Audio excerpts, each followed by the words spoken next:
আসসালামু আলাইকুম রহমতুল্লাহ। ওয়ালাইকুম আসসালাম রহমতুল্লাহ।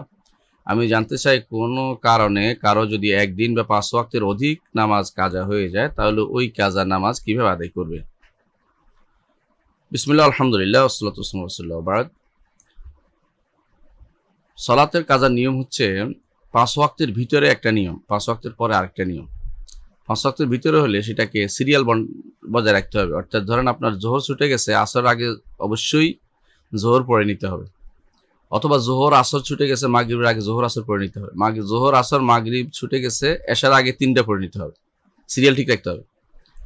এর প্রমাণ হচ্ছে রাসূলুল্লাহ সাল্লাল্লাহু আলাইহি ওয়াসাল্লাম তিনি যখন খন্দক খুঁজতেছিলেন, খন্দকের কাজ করতেছিলেন মদিনাতে, তখন তাদের সালাত ছুটে গিয়েছিল। রাসূলুল্লাহ সাল্লাল্লাহু আলাইহি ওয়াসাল্লাম ফাকাদাহুন্না মুরাত্তাবান, তিনি সেগুলিকে তারতিব অনুসারে কাজা করেছেন এবং তাদের 5 ওয়াক্ত সালাত ছুটেছে।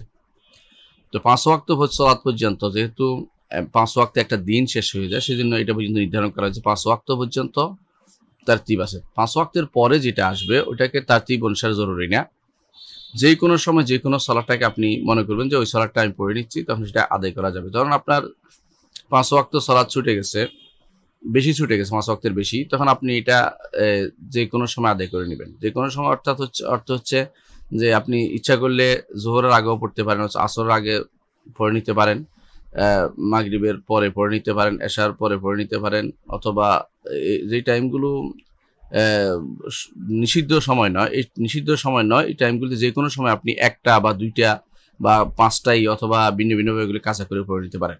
এগুলি পড়ার সময় আপনাকে সুন্নতের কাজা করতে হবে না, সুন্নতের কাজা করতে হবে না। তবে যদি শুধু ফজর ছুটতো তাহলে আমরা বলতাম যে সুন্নতের কাজা করতেন, বলতাম। কারণ হচ্ছে রাসূলুল্লাহ সাল্লাল্লাহু আলাইহি ওয়াসাল্লাম একবার যখন লাইলাতুল তারিসে, যে রাত্রে তিনি ঘুমাইছিলেন এবং সাহাবাকে বলছিলেন যে তুমি পাহারা দাও, আমরা ঘুমিয়ে নেই। সাহাবীরও ঘুম এসে গেছে, বিলাল রাদিয়াল্লাহু আনহু তিনি ঘুমাই গেছেন। তখন রাসূলুল্লাহ সাল্লাল্লাহু আলাইহি ওয়াসাল্লাম তিনি প্রথম উঠছেন। আল্লাহ তাআলা তাকে ইচ্ছা করেই আল্লাহ তাআলা তাকে দেরি করে উঠেছে, যাতে করে তাশরীহ হয় আমাদের জন্য, যে আমরা যেন কাজা নামাজ কিভাবে সালাত কিভাবে আদায় করতে পারে শিখে নিই। তো রাসূলুল্লাহ সাল্লাল্লাহু আলাইহি ওয়াসাল্লাম সেখান থেকে চলে গেছেন, দূরে গিয়ে তিনি সেখানে আগে সুন্নত পড়েছেন, তারপরে এশার ফজরের ফরজ সালাত পড়েছেন। এর দ্বারা প্রমাণিত হয় যে ফজরের সালাত যদি কোনো এরকম অবস্থা থাকে তাহলে কাজা করার, ফজর সালাতের সুন্নতটা কাজা করাটা অনুমোদিত। তাহলে সেই হিসাবে ফজরের সালাতের যদি একটা হইতো আলাদাভাবে, তাহলে সেটা সুন্নতটার কাজা করতেন। আর যেহেতু আপনার অনেকগুলি পার হয়ে গেছে, সেহেতু আর সুন্নতের কাজার পছন্দ আসতেছে না, সুন্নতের কাজার পছন্দ সেখানে আসবে না। তাহলে সবগুলি হচ্ছে শুধু ফরজগুলি কাজা করবেন। আর যদি আপনি সফর অবস্থায় থাকেন, তাহলে সফর অবস্থা যদি থাকেন তাহলে সেখানে এরপরে আপনি যদি কোনো ইয়াতে চলে আসেন, হজরে চলে আসেন, অর্থাৎ নিজের বাসস্থানে এলাকায় যেখানে বসবাস করেন সেখানে চলে আসেন, তখন কি করবেন?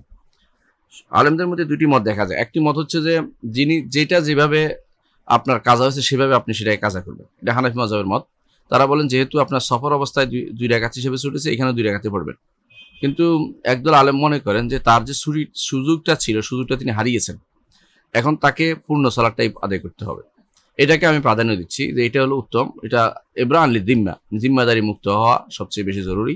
আর এখানে তার আসলে ওই সময় সে সুযোগটা নিতে পারেন না, যেহেতু এখন আর সেই সুযোগটা নেওয়ার কোনো সুযোগ নেই। এটা আমি সুযোগটা নেওয়ার চেষ্টা করা কোনো যৌক্তিক কোনো কারণ নেই। এজন্য তিনি সেটা পরিপূর্ণভাবে আদায় করবেন, অর্থাৎ পূর্ণ হিসেবে আদায় করবেন, আর কসর আদায় করবেন না। এটাকে আমি প্রাধান্য দিতে চাচ্ছি। আশা করি বিষয়টা বুঝতে আসছে আপনার।